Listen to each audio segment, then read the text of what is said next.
गुरुर्गुरो नमः। ओम श्री सर्वदेवाय नमः।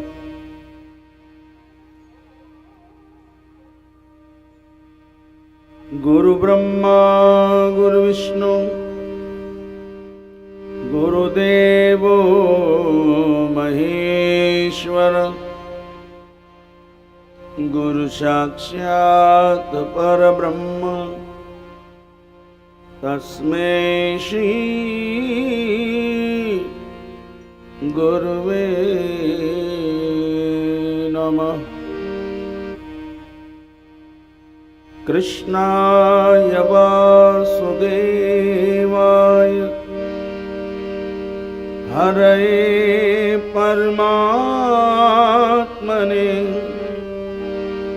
प्रणतक्लेशनाशाय गोविन्दाय नमो नमः। वसुदेवसुतं देवं कंसचाणूरमर्दनं देवकी परमानन्दं कृष्णं वन्दे जगद्गुरुं। लोकाभिराममरणरङ्गधीरं राजीवनेत्रं रघुवंशनाथं कारुण्यरूपं करुणाकरं तं श्रीरामचन्द्रं शरणं प्रपद्ये। मनोजवं मारुततुल्यवेगं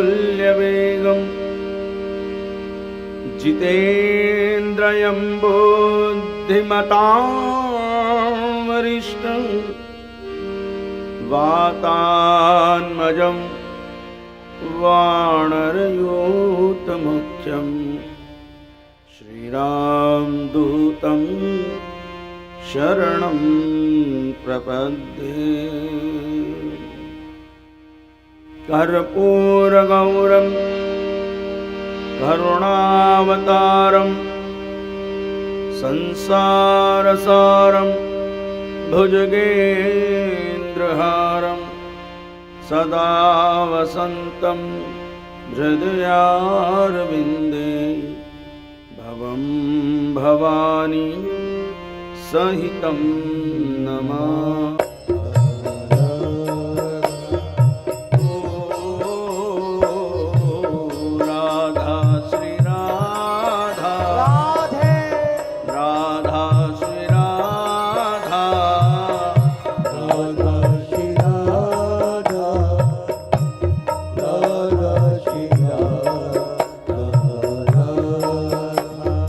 राधा राधा राधा राधा राधा राधा राधा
राधा श्री राधा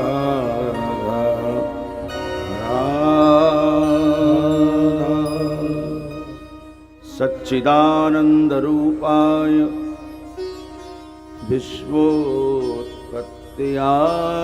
हेतवे तापत्रय विनाशाय श्री कृष्णाय वयं नमः। जो सच्चित आनंद है, त्रिविध तापों का नाश करने वाले हैं, ऐसे भगवान श्री कृष्ण उनके चरणारविंदों में बार बार प्रणाम करते हुए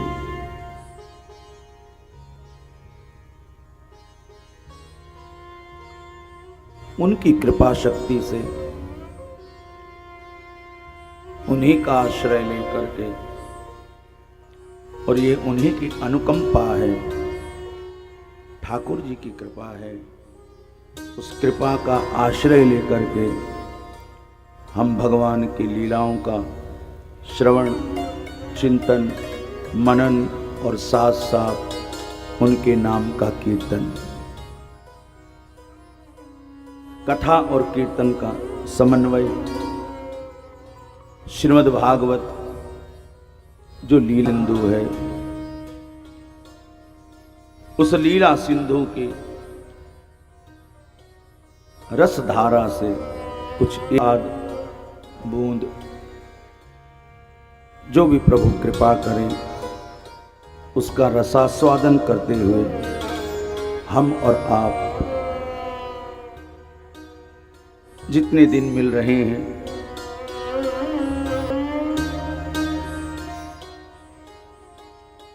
से चिंतन मनन करते हुए, उसका आश्रय लेते हुए गोता लगाने का प्रयास करें। भागवत की कथा में डुबकी लग जाए। भागवत जिसे हम साधारण भाषा में सुख सागर, ज्ञान सागर, रस सागर, और जिसे कहें लीला सिंधु, फिर रस सिंधु, उसके बाद ज्ञान सिंधु, रस सिंधु है, क्योंकि भगवान का वांगमयी स्वरूप श्रीमद् भागवत है। ये ठीक से समझिएगा, श्रीमद् भागवत है क्या? भगवान का वांगमयी स्वरूप है। ठीक से समझिएगा, सुनिएगा, तभी लाभ होगा। जब तक मन की तार कनेक्शन, अच्छा सामने वाले किसी का फोन आ जाए तो हम अड़ोसी पड़ोसी को कहते भाई थोड़ा शांत हो जाओ, ताकि सामने वाले की आवाज़ हमारे कानों में आ सके।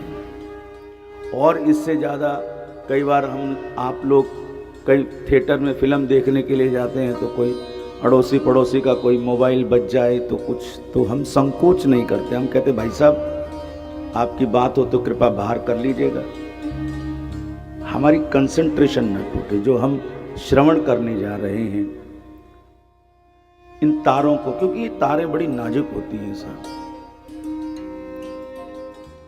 ये कनेक्शन हमारा ठीक से हो जाए।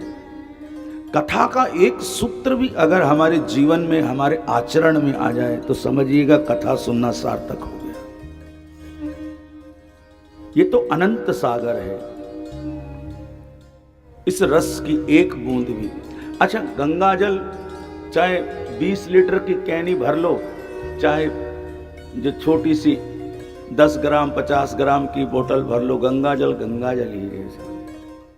हथेली के आचमन के लिए अगर एक बूंद भी गंगा जल हो तो वो भी गंगा जल है, और गंगा की बहती हुई धारा वो भी गंगा जल है।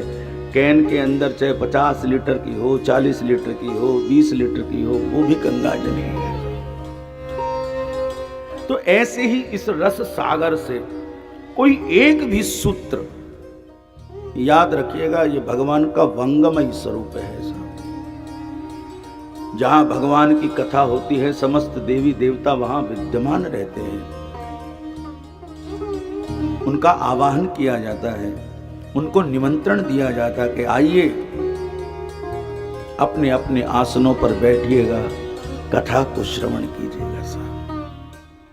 और इस कथा को श्रवण करने के लिए ऐसा नहीं कि हम और आप लोग लालायित रहते। बड़े बड़े देवतागण, अगर धर्म भागवत में झांक करके देखे तो नारद जी ने जब सनकादिक ऋषियों के माध्यम से जब कथा कराई तो बड़े बड़े भृगु, व्यास, पराशर, एक से एक पिपलाद, देवल ऋषि, सबके सब ऋषियों की पूरी लिस्ट है सब, कि कौन कौन उस कथा को सुनने के लिए आया है, आतुर आया है। केवल पता लगना चाहिए साहब। और जहां जहां भगवान की कथा होती है, भागवत की कथा होती है, भगवान समस्त अपने परिकर के साथ वहां विद्यमान रहते हैं। ये भागवत की पोथी को आप साधारण न समझिए बार बार, कि ये वंगमय स्वरूप है भगवान का। और श्रीमद् भागवत की कथा जिसको कानों के माध्यम से हम श्रवण करते हैं, और धर्म ग्रंथ कहते हैं, शास्त्र कहता है कि कानों के माध्यम से भगवान हृदय में आकर बैठ जाते हैं, हमारे हृदय के अंदर स्थापित हो जाते हैं, आएंगे कानों के माध्यम से ही। इसलिए सावधान होकर के सुनिएगा, मन को केंद्रित कीजिएगा भगवान की कथा के अंदर। भगवान की कथा अमृत है। तव कथामृतम तप्त जीवनम कविभिरीडितम कल्मषापहम। गोपी गीत है, गोपियां कहती हैं आपकी कथा अमृत तुल्य है, आपकी लीला कथा अमृत के समान है। तव कथामृतम तप्त जीवनम कविभिरीडितम कल्मषापहम्। श्रवणमङ्गलं श्रीमदाततं भुवि गृह्णन्ति ते भूरिदा जना। प्रभु आपकी लीला कथा अमृत स्वरूप है। और याद रखिएगा, कथा मुक्ति प्रदान करती है, कथा सुख प्रदान करती है। ठीक से समझिए, मुक्ति प्रदान करती है, सुख प्रदान करती है, रस प्रदान करती है साहब। बड़े बड़े महात्माओं को ये आत्म सुख प्रदान करती है। और गोपियां कहती हैं कि आपकी कथा का गान करने वाले बड़े बड़े ऋषि मुनि भक्त कवियों ने आपकी लीलाओं को बड़े मधुर भाव से उनका गान किया है साहब। 10वें स्कंद के 31वें अध्याय में गोपी गीत। तव कथामृतम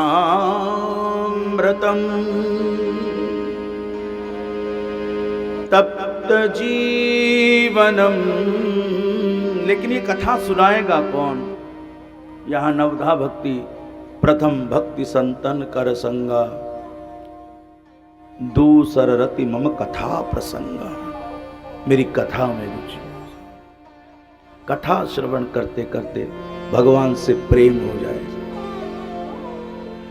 कथा सुनते सुनते ईश्वर में अनुराग हो जाए, कथा सुनते सुनते हमारे भीतर में प्रेम जागृत हो, भाव जागृत हो, विश्वास जागृत हो। साहब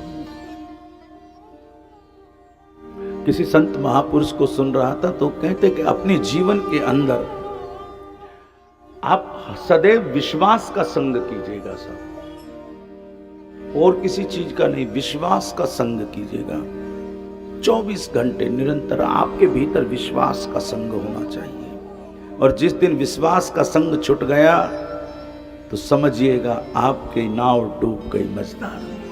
विश्वास का संग, और ये विश्वास है कौन? रामचरितमानस में कहा गया, भवान शंकरो वंदे श्रद्धा विश्वास रूपिणो। शिव ही विश्वास है, महादेव विश्वास है। उस विश्वास को पकड़ के रखिएगा।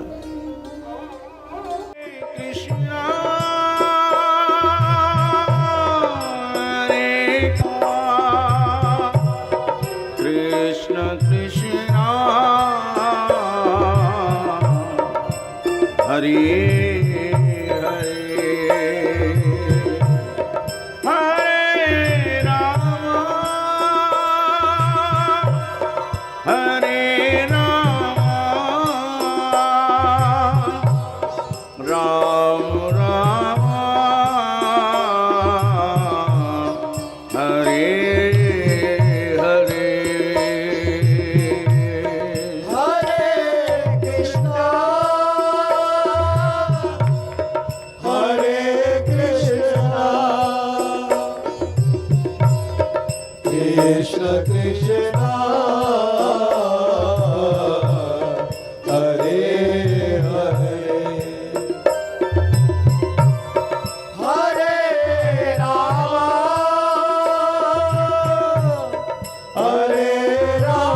कृष्ण हरे कृष्ण कृष्ण हरे हरे, हरे राम राम राम।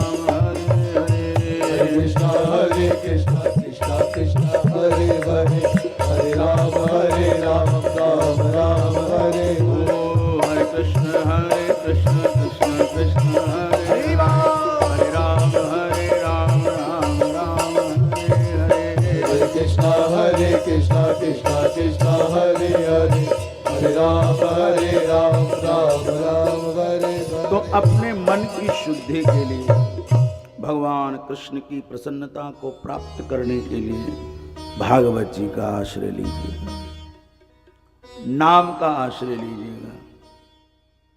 भागवत के महात्म के पहले अध्याय में शौनक ऋषि जी सुत जी से प्रार्थना करते हैं, हमारे और जगत के कल्याण के लिए अमृत स्वरूप सार गर्भित कथा कहिएगा। कथा से भक्ति, ज्ञान, वैराग्य और विवेक की प्राप्ति होती है। भक्ति भी मिले, ज्ञान भी मिले, वैराग्य भी, और सबसे बड़ी बात विवेक की जागृति सा, हमारे भीतर का विवेक जागृत हो। संत महात्माओं में विवेक ही जागृत होता है। संतों का संग करके, श्रीमद् भागवत की कथा सुन करके अपने जीवन के अंदर भक्ति, ज्ञान, वैराग्य और विवेक को जागृत कीजिए। शौनक ऋषि सुत जी से बार बार प्रार्थना करते हैं कि हमें कोई ऐसा शाश्वत साधन बताइएगा जो अधिक कल्याणकारी हो, पवित्र करने वाला हो और जो भगवान कृष्ण की प्राप्ति कराने वाला हो, ऐसा कोई शाश्वत साधन।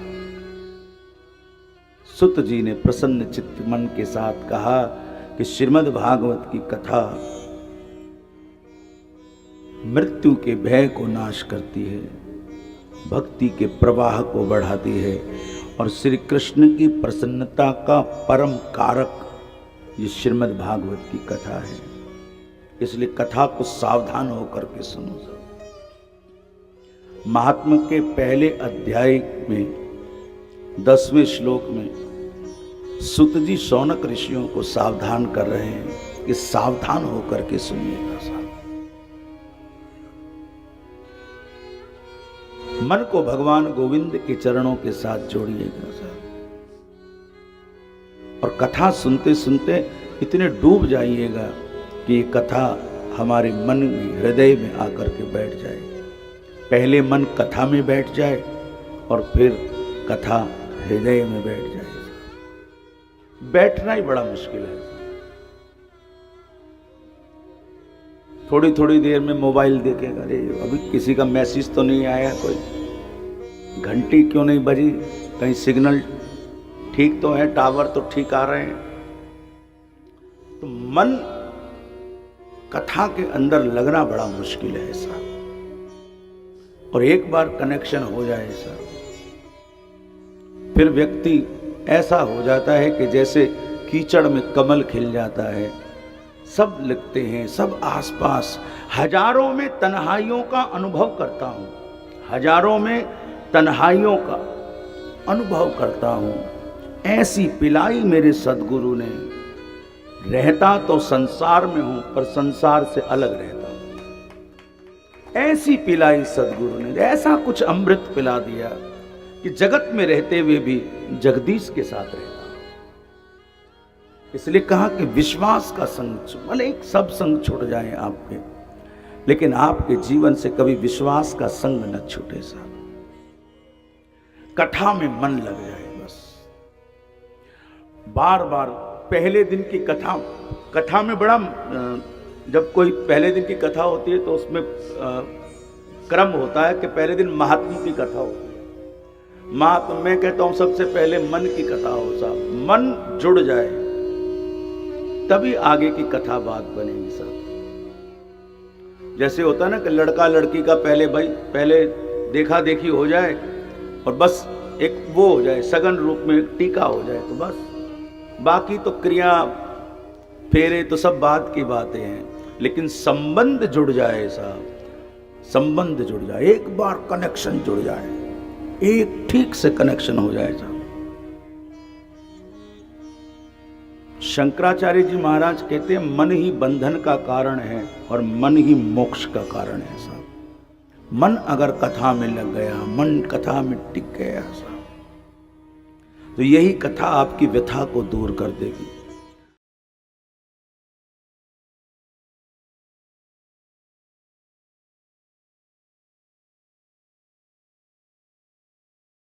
आनंद टीवी से जुड़ने के लिए आप हमें व्हाट्सएप करें 9277395752 पर।